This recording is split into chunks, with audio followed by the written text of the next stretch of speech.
Геометриялық есеп. Трапецияға іштей сызылған шеңбер трапецияның бір бүйір қабырғасын ұзындықтары 3-ке және 12-ге тең болатын кесінділерге бөледі. Трапецияның кіші табаны 9-ға тең. Трапецияның ауданын табыңыз. Трапецияны сызайық.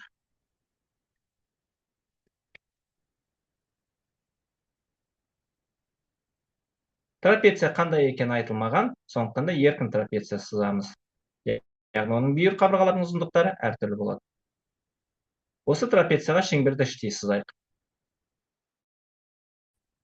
Шеңбер бүйір қабырғасының жанасу нүктесінде сол бүйір қабырғаны ұзындықтары 3-ке және 12-ге тең болатын кесінділерге бөледі дейді.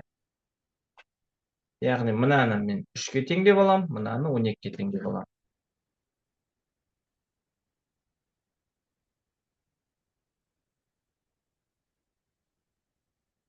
Кіші табаны 9-ға тең.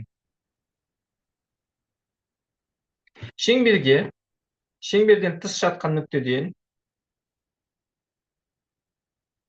екі жанама жүргізетін болсақ, шеңберден тыс жатқан нүктеден, оны А деп белгілейік, тыс жатқан нүктеден екі жанама жүргізетін болсақ, онда А нүктесінен жанасу нүктесіне дейінгі кесіндінің ұзындығы А нүктесінен С деп белгіленген жанасу нүктесіне дейінгі ұзындығы тең болады.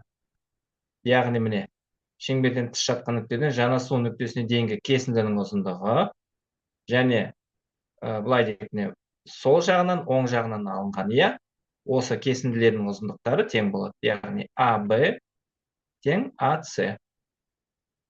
Былай белгілеп қоюға болады.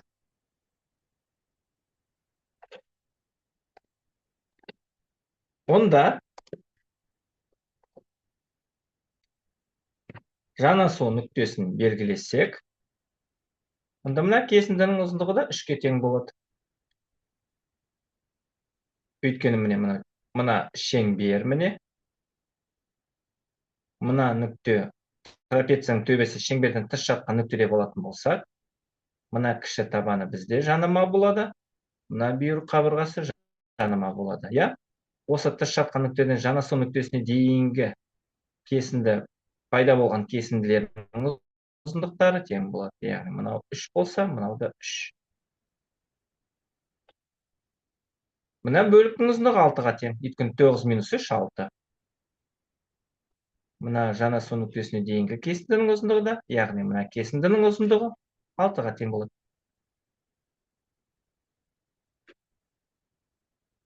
Мына бөліктің ұзындығы 12-ге тең болса, мына бөліктің ұзындығы да 12-ге тең болады. Енді трапецияның ауданын табу үшін бізге үлкен табанның ұзындығы керек және доғал бұрыштың төбесінен түсірілген үлкен табанына түсірілген биіктіктің ұзындығы керек. Мынау. Енді мұны былай параллель көшірсек, бұл биіктіктің ұзындығы өзгермейді. Параллель көшіруде кесінділерге көшіріледі. Мына бөлік 12 минус 3 9-ға тең болады. Сары түспен боялған тікбұрышты үшбұрышты қарастырайық. Оның бір катеті H, трапецияның биіктігі, бір катеті 9, ал гипотенузасы 15.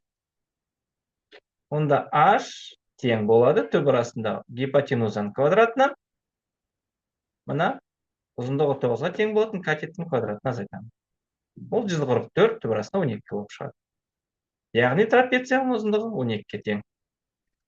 Биіктігін таптық. Кешіріңіздер. Трапецияның биіктігі 12-ге тең. Кешіріңіздер. Үлкен табанын табу үшін мына кесінді бізде 12-ге тең. Мына Y-дің ұзындығын табу керек. Ол үшін мына биіктікті мына жаққа, сол жаққа параллель көшіретін болсам, онда нені көреміз? Онда мынаны көреміз.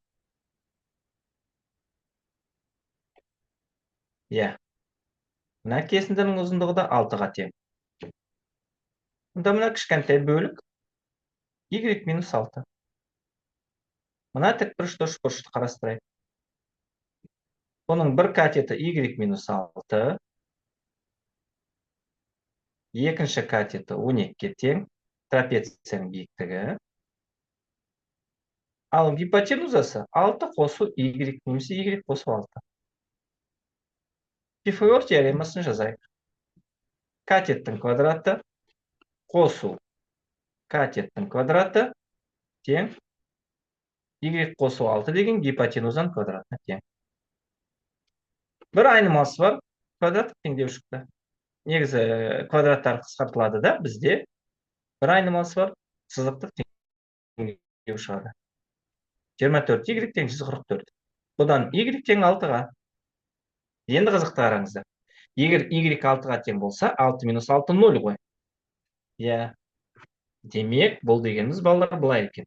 Бізге тік бұрышты трапеция берілген. Тік бұрышты трапеция. Бұның биіктігі 12-ге тең. Демек, қараңыздар міне. Мынау бізде 9 қосу 3 қосу 6. 18. Үлкен табаны 18-ге тең, кіші табаны 9-ға тең. Екі табаны қосып 2-ге бөліп, биіктігіне көбейтеміз. 162. Трапецияның ауданы 162-ге тең. Көріп тыңдағандарыңызға рахмет. Еліміз аман, жұртымыз тыныш болсын. Сау болыңыздар.